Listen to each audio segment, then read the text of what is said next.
திருச்சி கடைவீதியின் அந்த பரபரப்பான சாலையோரத்தில் தான் செல்வி தினமும் அமர்ந்திருப்பாள். முன்னால் ஒரு சிறிய கூடை, அதில் தேன் போல இனிக்கும் பழுத்த மாம்பழங்கள். செல்வி சாதாரண ஆள் இல்லை. 2 வைரங்களை பெற்றெடுத்த வயிறு அவளுடையது. மூத்த மகள் பவானி நாட்டின் எல்லையை பாதுகாக்கும் இராணுவத்தில் உயர் அதிகாரி.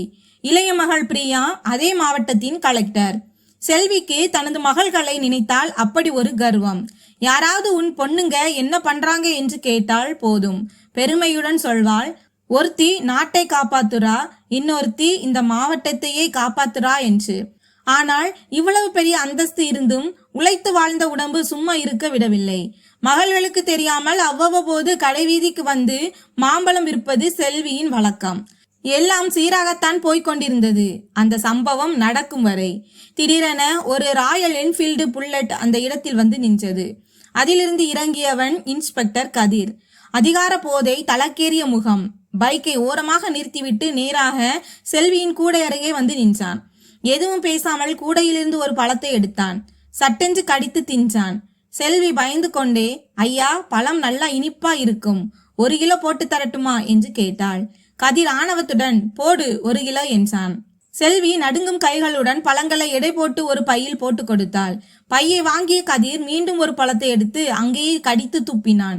முகம் சுளித்து கொண்டு, சீ, என்னடி பழம் விற்கிற, இதுல இனிப்பே இல்லை, சுத்த குப்பை என்று கத்தினான். செல்வி பதறினாள். இல்லைங்க ஐயா, நல்ல பழம்தான், வேணும்னா வேற பழம் எடுத்துக்கோங்க என்றாள். வாயை மூடு, ஊரை ஏமாத்துறியா, இதுக்கு நான் 1 பைசா கூட தரமாட்டேன், போடி என்று உருமினான் கதிர். செல்வி கைகளை கூப்பி, ஐயா, கஷ்டப்பட்டு கொண்டு வந்திருக்கிறேன், ஏதோ கிடைச்சதை கொடுங்க ஐயா என்று கெஞ்சினாள். அவ்வளவுதான். கதிருக்கு கோபம் தலைக்கேறியது. எதிர்வாதம் பண்றியா என்று கத்தியபடியே குனிந்து அந்த பழக்கூடையை அப்படியே சாலையின் மறுபுறம் வீசி எறிந்தான். கூடை கவிழ்ந்தது. அந்த ஏழை தாயின் உழைப்பான பழங்கள் அனைத்தும் சாலையில் சிதறின. சில பழங்கள் சாக்கடையிலும் சில வண்டிகளின் சக்கரங்களுக்கு அடியிலும் நசுங்கின.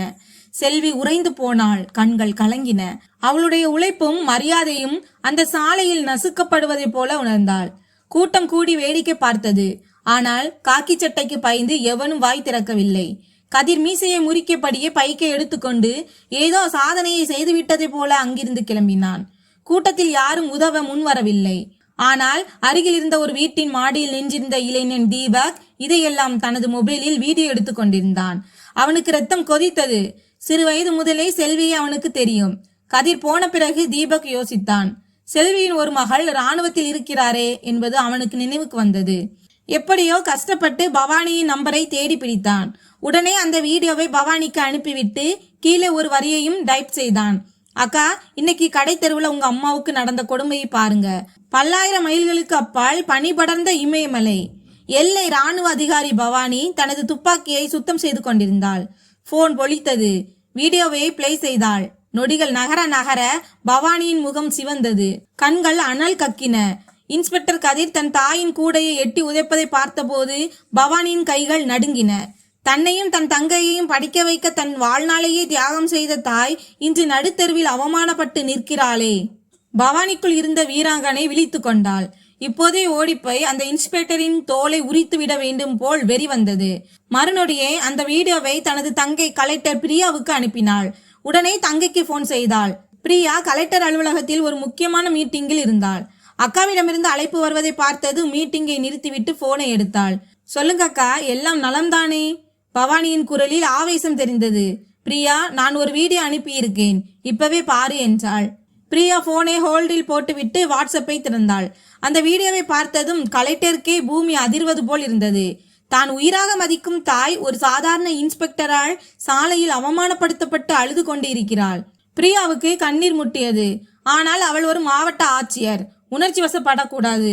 அக்கா, என்னால இதை தாங்கிக்க முடியல என்றாள் உடைந்த குரலில். பவானி கத்தினாள். நான் லீவு போட்டுட்டு உடனே கிளம்புறேன், அவனை சும்மா விட மாட்டேன். பிரியா தன்னை சுதாரித்து கொண்டாள். குரலில் அதிகாரமும் நிதானமும் வந்தது. வேண்டாம் அக்கா, தேசத்துக்கு நீங்க அங்கே தேவை. இது என்னுடைய மாவட்டம். இவன் என்னுடைய எல்லைக்குள்ள வந்திருக்கிறான். இவனை நான் பார்த்துக்கிறேன். சட்டப்படி இவனுக்கு என்ன தண்டனை கிடைக்கணுமோ அது கிடைக்கும். அம்மாவோட கண்ணீருக்கு நான் பதில் சொல்றேன். பவானி தங்கையின் குரலில் இருந்த உறுதியை புரிந்து கொண்டாள். சரி பிரியா, ஆனா அவனுக்கு கிடைக்கிற தண்டனையில அவனோட ஆன்மாவை நடுங்கணும் என்று சொல்லி போனை வைத்தாள். பிரியா நிமிர்ந்தாள். அதிகாரிகளிடம் இந்த மீட்டிங் இதோட முடியுது, எல்லாரும் போகலாம் என்று கூறிவிட்டு விறுவிறுவென வெளியேறினாள். அவள் அரசு காரில் ஏறவில்லை. ஒரு சாதாரண பிரைவேட் காரை எடுத்துக்கொண்டு பழைய வீட்டை நோக்கி விரைந்தாள். போகும் வழியிலேயே தனது மிடுக்கான அதிகார உடை களைந்து ஒரு சாதாரண சிவப்பு நிற சுடிதாருக்கு மாறினாள். இப்போது அவள் கலெக்டர் இல்லை, வெறும் மகள். வீட்டிற்கு நுழைந்த போது செல்வி ஒரு மூலையில் அழுது கொண்டே அமர்ந்திருந்தாள். மகளை பார்த்ததும் பதறினாள். பிரியா, நீ எதுக்குமா இங்க வந்த? பிரியா எதுவும் பேசவில்லை. ஓடி சென்று அம்மாவை பிடித்து கொண்டாள். அம்மாவின் மடியில் தலை வைத்து அழுதாள். ஏமா, என்கிட்ட ஒரு வார்த்தை சொல்ல மாட்டியா? செல்வி தேம்பினாள். இல்ல கண்ணு, நீங்க பெரிய இடத்தில் இருக்கீங்க, உனக்கு எதுக்கு சிரமம்னு தான் என்றாள். பிரியா அம்மாவின் கண்ணீரை துடைத்தாள். அம்மாவின் கைகளை தன் கைகளில் ஏந்தி கொண்டு சொன்னாள். அம்மா, இனிமே நீங்க அனாதை இல்லை. இந்த மாவட்டமே உங்க மகளோட கட்டுப்பாட்டில் தான் இருக்கு. உங்களை எவன் அள வச்சானோ அவன் அதுக்கு விலை கொடுத்தே ஆகணும். உங்க மரியாதையை நான் மீட்டு தருவேன். செல்வி மகளின் கண்களில் தெரிந்த அந்த தீர்க்கமான பார்வையை இது நாள் வரை பார்த்ததில்லை. அன்றிரவு பிரியா ஒரு திட்டம் தீட்டினாள். கலெக்டராக ஜீப்பில் சென்றால் எல்லோரும் காலில் விழுவார்கள். உண்மை முகம் தெரியாது, அவனுக்கு பாடம் புகட்ட வேண்டும். மறுநாள் காலை பவானி ஒரு சாதாரண மஞ்சள் நிற சுடிதார் அணிந்தாள். முகத்தில் துப்பட்டாவை சுற்றி கொண்டாள். தனது நம்பிக்கைக்குரிய அதிகாரி ரவிக்கு போன் செய்தாள். ரவி, இது நமக்குள்ள இருக்கிற சீக்ரெட் ஆபரேஷன். நான் இப்போ ஒரு சாதாரண பெண்ணா கம்ப்ளைண்ட் கொடுக்க டவுன் ஸ்டேஷனுக்கு போறேன். நான் போன 2 மணி நேரம் கழிச்சு நீங்க எல்லாரையும் கூட்டிட்டு அங்க வரணும். நான் சிக்னல் கொடுக்கும் வரை யாரும் உள்ளே வரக்கூடாது, புரிஞ்சதா? சரி மேடம் என்றான் ரவி. போனை வைத்தாள் பிரியா. வேட்டை ஆரம்பமானது. பிரியா காவல் நிலையத்தை அடைந்தாள். முகத்தை பாதி மூடி இருந்தாள். ஒரு சாமானிய பெண்ணாக நடுக்கத்துடன் ஸ்டேஷனுக்குள் நுழைந்தாள். ஸ்டேஷன் அவள் எதிர்பார்த்தபடியே அலங்கோலமாக இருந்தது. ஒரு மூலையில் ஏட்டு ஏகாம்பரம் நாற்காலியில் சாய்ந்து தூங்கிக் கொண்டிருந்தார். காவல் நிலையத்தின் உள்ளே நாற்காலியில் ஆணவத்தோடு அமர்ந்திருந்தான் இன்ஸ்பெக்டர் கதிர். அவனது உயர் அதிகாரியான ஸ்டேஷன் அதிகாரி ராஜேந்திரன் எதிரே இருந்தான். இருவரும் ஏதோ ஜோக் அடித்து சிரித்துக் கொண்டிருந்தனர். பிரியா மெதுவாக ஒரு நடுத்தர வர்க்கத்து பெண்ணை போல பயந்த சுபாவத்துடன் அவர்கள் மேஜைக்கு அருகே சென்றாள்.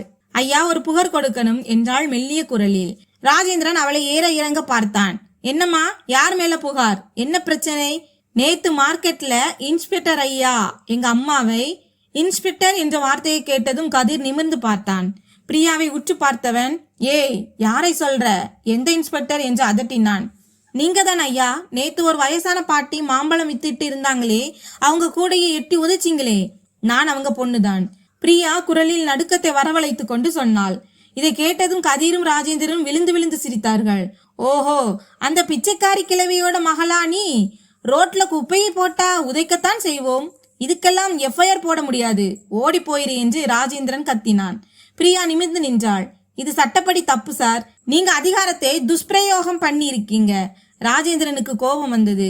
எங்களுக்கு சட்டம் கத்து தரியா?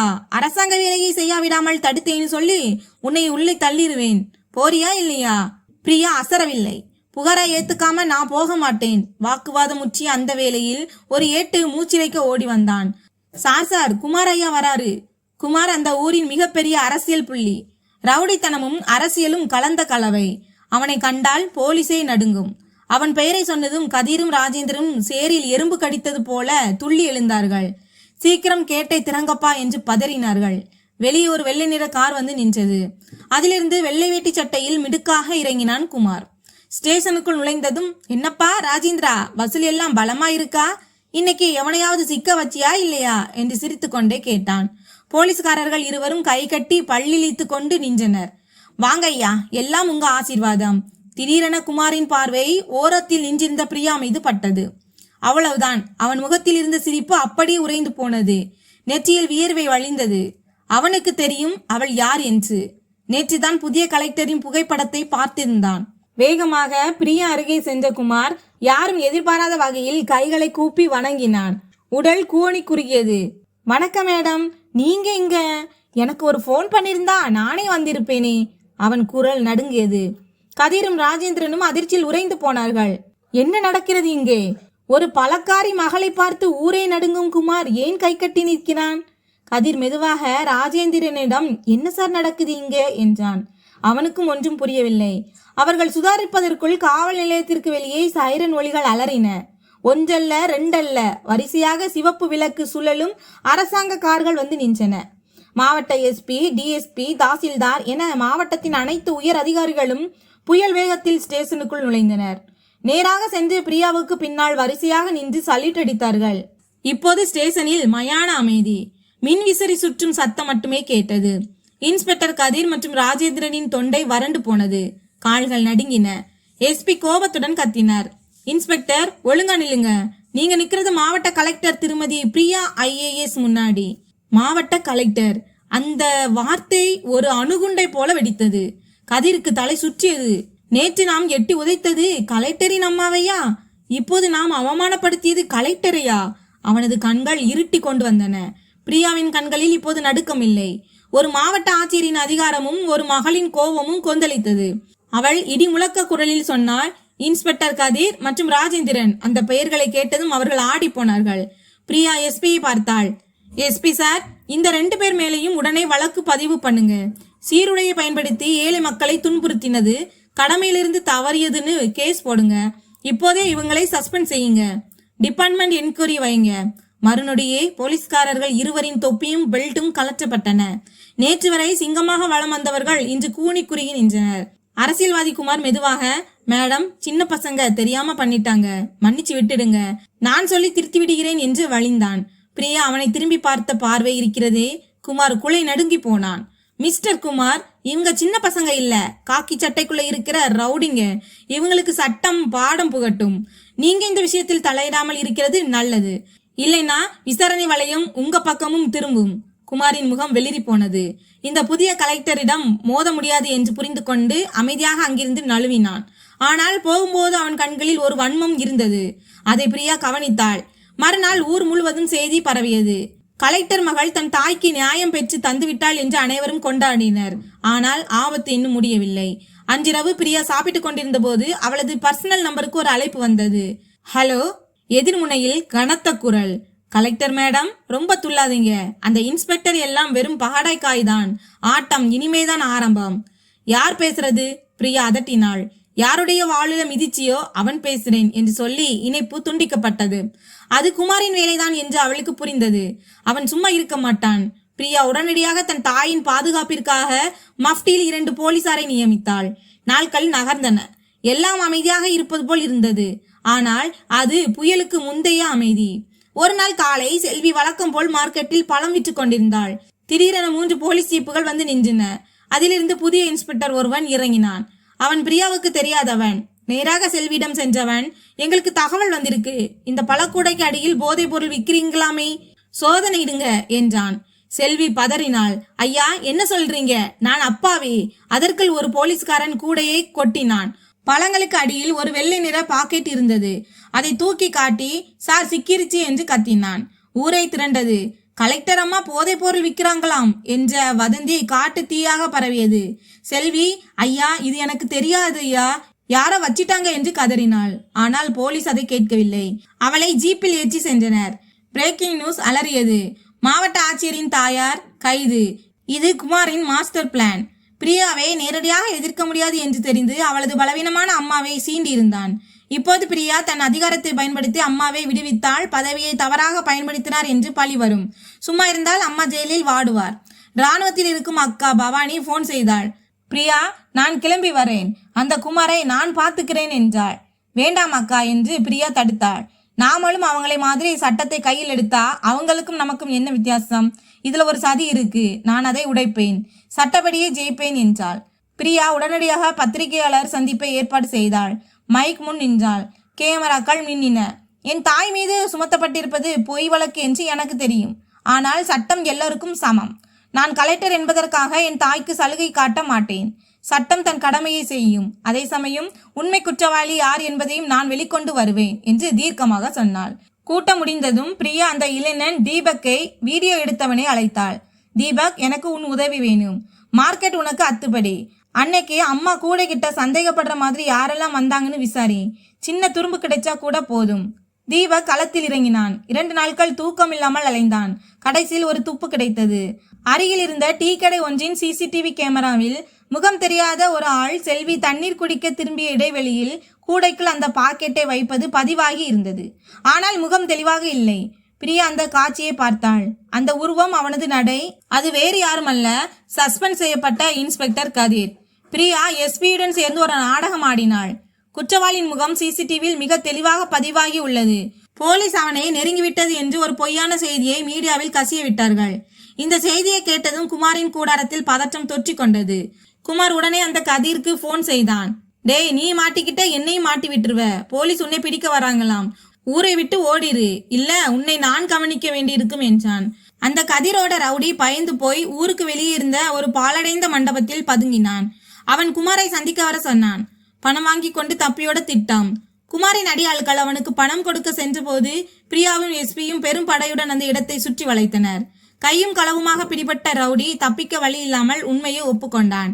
எல்லாம் குமார் ஐயா சொன்னதுதான். அவர்தான் இன்ஸ்பெக்டர் கதிர் மூலமா என்னை அந்த பொருளை வைக்க சொன்னார்.